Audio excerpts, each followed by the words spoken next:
Israel में यानी कि अपने ही घर में नेतन्याहू जबरदस्त तरीके से घिरते नजर आ रहे हैं। इजरायली आवाम सड़कों पर है, लगातार विरोध हो रहा है। इस वक्त पूरा इजराइल एक तरह से कह लीजिए कि थम सा गया है। आज से पहले इतना जबरदस्त प्रदर्शन इजरायली जनता की तरफ से नहीं किया गया था, लेकिन इसके बावजूद वेस्ट बैंक में जो है वो हमले रुकने का नाम नहीं ले रहे हैं। इजराइल लगातार हमले कर रहा है वेस्ट बैंक पर। वहां पर कई लोगों के मारे जाने की भी खबर सामने आई है। और इसके बाद ये भी हम आपको बताएंगे कि इन सब के बीच किसका क्या रोल कहां पर देखने को मिल रहा है। बातचीत करने के लिए मयंक हमारे साथ जुड़ गए हैं। मयंक, नेतन्याहू अपने ही घर में घिरते चले जा रहे हैं, लेकिन वेस्ट बैंक में जो है वो हमले कम नहीं हो रहे हैं, लगातार हमले तेज हो रहे हैं। यानी कहीं भी अपने आवाम का जो विरोध है वो बहुत ज्यादा अपने ऊपर हावी नहीं होने देना चाह रहे हैं नेतन्याहू। देखिए, नेतन्याहू के खिलाफ ये इजराइल में अब तक का सबसे बड़ा प्रदर्शन हो रहा है और सब तरफ से मांग उठ रही है कि किसी भी तरह से जो बंधक हैं उनको रिहा करवाया जाए। देखिए, अभी हाल ही में जो 6 बंधकों की हत्या हुई और उनकी जो तस्वीरें सामने आई, उसके बाद हमास ने एक और वीडियो रिलीज़ किया है जिसमें कि कुछ बंधकों को दिखाया गया है। इसके बाद इजराइल में ये मांग और बढ़ गई है कि किसी भी तरह सरकार जो है, इजराइल की सरकार जो है वो हमास से बात करे और किसी समझौते पर पहुंचे और किसी भी तरह जो है वो इन बंधकों को छुड़ाया जाए। इसको लेके लाखों की संख्या में न सिर्फ तेल अवीव में बल्कि इजराइल के कई शहरों में अभी प्रदर्शन हो रहा है और एकदम ये मांग हो रही है, नेतन्याहू पर दबाव बढ़ा दिया गया है कि भाई किसी भी तरह से जो है वो हमास के साथ समझौता होना चाहिए और बंधकों की रिहाई होनी चाहिए। इसी बीच जो है वो एक बड़ा बयान जो बाइडेन का सामने आया है। उन्होंने ये कहा है कि भाई जो ये पूरा संकट है इसके लिए नेतन्याहू और हमास दोनों ही जिम्मेदार हैं और जिस तरह से जो एक पीस प्रोसेस था, जो कोशिश होनी चाहिए थी, वैसी कोशिश नहीं हो पाई। ये जो बाइडेन का बयान आया है। उसी तरह जो हमास चीफ है सिनवार, उनकी तरफ से भी एक बयान जारी किया गया है और इस बयान में कहा गया है कि जब तक इजरायली सेना गाजा और वेस्ट बैंक खाली नहीं करती तब तक युद्ध विराम संभव नहीं है और तब तक इस बंधकों की जब तक बंधकों की रिहाई भी नहीं हो सकती। मतलब मामला तो देखिए, यही आके खास तौर पे यही और फिलाडेल्फी कॉरिडोर को लेकर ये 2-3 बातें हैं जहां पर ये मामला पूरा अटक रहा है। बिल्कुल, तो हमास अपनी जगह पे कायम है। सिनवार ने साफ कर दिया है कि गाजा से आप हटिए, वेस्ट बैंक से आप हटिए, उसके बाद ही जो है बंधक रिहा किए जाएंगे।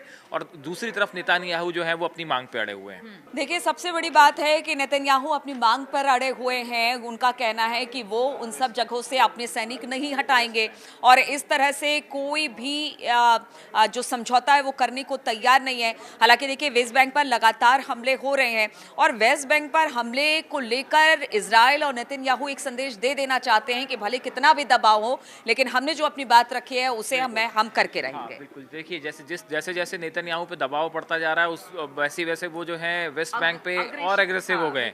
और देखिए, अभी जो है पिछले 24 से 48 घंटों में जेनिन और रमल्ला, ये जो 2 जगह है वेस्ट बैंक पे, यहाँ पे ज़बरदस्त हमले हुए हैं। जेनिन में जो इजरायली फोर्सेस हैं, आईडीएफ की इजरायली फोर्सेस जो हैं, उन्होंने यहाँ तक कि महिलाएं और जो बच्चे हैं इनकी भी जांच की गई कि भाई कहीं ये किसी तरह से कोई जो लड़ाके हैं उनको प्रोटेक्शन तो नहीं दे रहे। तो देखिए, जेनिन में एक तरफ लगातार हमले हो रहे हैं और उसके बाद रमल्ला जो दूसरी जगह है, यहाँ पे एक बड़ा अटैक हुआ है और यहाँ पे बताया जा रहा है कि 6 हमास के लड़ाके जो हैं वो मारे गए हैं। और ये वेस्ट बैंक में जो खबरें आई उसके मुताबिक सोर्सेस ने पता चला कि वेस्ट बैंक में एक मस्जिद है, उस मस्जिद को घेर कर जो है इजरायली फोर्सेस ने हमला किया। इजरायली फोर्सेस का कहना ऐसा था कि इस मस्जिद के अंदर जो है वो हमास के लड़ाके छुपे हुए हैं और उनको वार्निंग की गई कि भाई आप बाहर आइए, लेकिन वो बाहर नहीं आए। उसके बाद इजराइल ने जो है वो इस मस्जिद पे हमला किया और उसमें जो है काफ़ी सारे जो है हमास के लड़ाके मारे गए, ऐसा बताया जा रहा है। तो ये देखिए, यहाँ पे है ना सिर्फ ग्राउंड ऑपरेशन हो रहा है बल्कि इजराइल की एयरफोर्स ने भी वेस्ट बैंक के कई इलाकों में जो है वो बमबारी की है। और जब ये मस्जिद में जो ऑपरेशन चला, बताया जा रहा है कि करीब 2 घंटे तक ये पूरा ऑपरेशन चला। उसके बाद जो अंदर लड़ाके थे उनको मार दिया गया। तो पूरे इलाके में जेनिन हो चाहे रमल्ला हो, यहाँ पे ज़बरदस्त जो है वो एक प्रकार की लड़ाई छिड़ गई है। और दूसरी तरफ जो हमास है, हमास ने भी इजराइल की फोर्सेस को ज़बरदस्त तरीके से जो है वो निशाना बनाया है और कई जगह बताया जा रहा है कि जो हमास के फिदाइनों ने जो है वो अटैक किया इजराइल की फोर्सेस पे और एक हमले में जो है वो रमल्ला में कई सारे सैनिक इजराइल के घायल हुए हैं। तो कुल मिला के जो तस्वीरें हमें गजा में देखने को मिलती हैं, अब ऐसी तस्वीरें वेस्ट बैंक से भी सामने आ रही हैं और वेस्ट बैंक में हमास के और फिलिस्तीन के साथ जो है वो फिलिस्तीनियों के साथ इजराइल की एक ज़बरदस्त जंग जो है वो अब आगे बढ़ रही है। ठीक है, लेकिन एक बात यहाँ पर और समझने की ज़रूरत है, क्योंकि अगर हिजबुल्लाह की बात की जाए, उत्तरी इजराइल में हिजबुल्लाह के हमले लगातार हो रहे हैं। इधर अगर हूती की बात की जाए तो उन्होंने भी शायद कोई सैन्य समझौता किया है और अपनी तरफ से कह दिया है कि ऐसे ऐसे हथियार है कि जब इजराइल देखेगा तो उसे समझ में नहीं आएगा कि आखिर कहां से ऐसे हथियार आए हैं।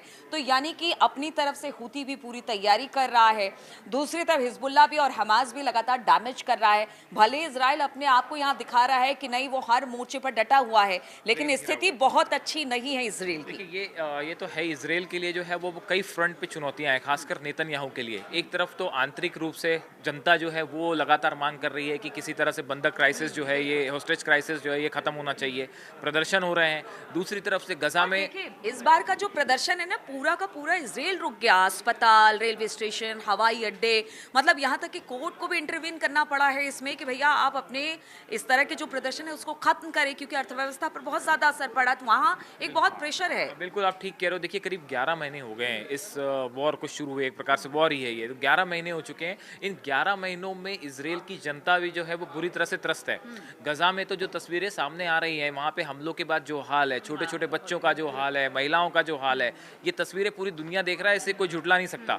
वेस्ट बैंक में भी लगातार हमले हो रहे हैं। भले इसराइल का कहना हो कि वो हमास के ठिकानों को निशाना बना रहे हैं या हमास के आतंकियों को निशाना बना रहे हैं, लेकिन उसके बाद भी वहाँ पे भी आम जनता परेशान है। चाहे वेस्ट बैंक हो, चाहे गजा हो, सब जगह जो है वो आम जनता इसके बीच में पिस रही है। उसी तरह इजराइल की जो जनता है वो भी पीस की बात कर रही है। तो एक तरफ से ये होस्टेज क्राइसिस छुड़ाने की जो है ये दबाव नेतन्याहू पे बढ़ रहा है। एक तरफ गजा पे चैलेंज है, दूसरी तरफ वेस्ट बैंक में आप देखिए, वेस्ट बैंक में जो IDF की फोर्सेस आगे बढ़ रही हैं, यहाँ पे बड़ी संख्या में जो है वो हमास ने बारूदी सुरंगें बिछा रखी हैं, लैंड माइंस बिछा रखी हैं। तो IDF की फोर्सेस को आगे बढ़ना भी यहाँ एक बड़ी चुनौती से कम नहीं है। आप जब आगे बढ़ते हैं आपको एक बहुत लड़ाके मारे भी जा चुके हैं मयंक इस तो दौरान। इसमें जो है आप जब आगे बढ़ते हैं यहाँ पे, तो आपको एक एक बारूदी सुरंग को पहले हटाना है, उसके बाद आगे बढ़ना है। तो ऐसा नहीं कि वेस्ट बैंक में इसराइल के लिए चुनौतियां नहीं है। अब इन पूरे हालात पे अगर आप देखें तो एक इंटरनेशनल प्रेशर भी जो है वो नेतन्याहू पे माउंट हो रहा है। जो बाइडन का बयान कि भाई नेतन्याहू ने पूरी कोशिश नहीं की, हमास ने भी पूरी कोशिश नहीं की, तो वो नेतन्याहू को भी बाइडन कह रहे हैं कि भाई आपकी तरफ से भी कोशिश होनी चाहिए। चीज है मयंक, यहाँ पर बाइडेन कहते कुछ और है, होता कुछ और है। चूंकि अभी हमने देखा कि इंटरनेशनल कोर्ट में किस तरह से हमास के जो 6 बड़े नेता थे उनके खिलाफ कहा जा रहा है कि आप केस चलाइए। ऐसे में कहाँ किस पोजीशन पर खड़ा अमेरिका दिखाई दे रहा है? देखिए एक तो ये बात हमको समझनी होगी कि अमेरिका में जो है वो इलेक्शंस होने हैं राष्ट्रपति के। तो ऐसे वक्त पे इसराइल के ऊपर कोई कॉन्क्रीट स्टैंड लेना, ये इससे जो है कमला हैरिस के आप अगर पिछले बयान देखें तो ऐसा लगता है कि कमला हैरिस भी कुछ बहुत साफ स्टैंड नहीं लेती दिखाई दे रहे हैं। हाँ, अब देखिए जैसे अभी ट्रंप ने एक बयान दिया है कि भाई अगर कमला हैरिस राष्ट्रपति बन गई तो इसराइल नक्शे से ही खत्म हो जाएगा। ये अभी उन्होंने ट्रंप ने एक बयान दिया है। और 10 तारीख को शायद 10 सितंबर को ट्रंप और कमला हैरिस के बीच में प्रेसिडेंशियल डिबेट होनी है। तो इस पे भी सबका ध्यान लगा हुआ है कि भाई अब जो है वो ट्रंप का इस पे क्या रुख रहता है इसराइल का। इसराइल को लेकर ट्रंप तो हमेशा से बहुत एग्रेसिव रहे हैं और वो चाहते हैं कि भाई हर तरह से जो है इसराइल को डिफेंड किया जाए। लेकिन कमला हैरिस के जो बयान आए हैं सामने पिछले दिनों में और कुछ जो बाइडेन के बयान आए हैं, वो थोड़ा सा उतना एग्रेसिव नहीं है जितने ट्रंप हैं हमास को लेके। तो देखिए कुल मिला के अब ये जो अगला प्रेसिडेंशियल डिबेट होगा इस पे सबकी नज़र है कि इसराइल और हमास को लेके इस पे क्या कुछ इसराइल को लेके क्या कमला हैरिस कोई बड़ा बयान देती हैं या ट्रंप क्या कहते हैं। तो देखिए एक तरफ राष्ट्रपति चुनाव है इसराइल में, एक तरफ राष्ट्रपति चुनाव है अमेरिका में, दूसरी तरफ नेतन्याहू के खिलाफ प्रदर्शन हो रहा है, 3-4 मोर्चों पे एक साथ लड़ाई लड़ी जा रही है। तो कुल मिला के जो नेतन्याहू हैं ये बड़े दबाव में हैं, इसमें तो कोई शक नहीं। क्योंकि इसराइल और हमास के युद्ध में अमेरिका की चर्चा इसलिए हो रही है कि देखिए अभी आप कह रहे थे कि जिस तरह का अग्रेसिव रुख रहना चाहिए अब तक राष्ट्रपति चुनाव में इसराइल को लेकर, क्योंकि कोलंबिया यूनिवर्सिटी में इस वक्त बहुत जबरदस्त तरीके से प्रदर्शन हो रहा है। फिलिस्तीन के समर्थन में और इजराइल के विरोध में भी अमेरिका के अंदर बहुत प्रदर्शन हो रहा है। ऐसे में अगर अमेरिकी चुनाव होता है तो उसका कितना असर उस पर पड़ने वाला है, क्योंकि ये मुद्दा बहुत बड़ा होता चला जा रहा है धीरे धीरे अमेरिका में। हाँ, पूरी दुनिया में देखिए अमेरिका में भी बड़ी संख्या में फिलिस्तीन के समर्थन में लोग सामने आए हैं। तो प्रदर्शन सिर्फ तेल अवीव या इसराइल में ही नहीं है, अमेरिका में भी बड़ी संख्या में ऐसे लोग हैं, खासकर युवा। अभी हाल में पीछे एक रिपोर्ट आई थी जिसमें कहा गया था जो अमेरिका के युवा वोटर्स हैं ये जो है थोड़ा सा फिलिस्तीन को लेके जो है थोड़ा सा सॉफ्ट कॉर्नर रखते हैं और उसके समर्थन में है। तो ऐसे में बड़ी संख्या अमेरिका में भी है युवा वोटर्स की जो फिलिस्तीन के समर्थन में जो यहाँ पीस चाहते हैं, जो वॉर के अगेंस्ट हैं। तो इसका एक बड़ा दबाव तो बड़ा मुद्दा अमेरिका के चुनाव में जो है वो देखने को मिलेगा इसराइल और इस पूरे क्षेत्र के लिहाज से।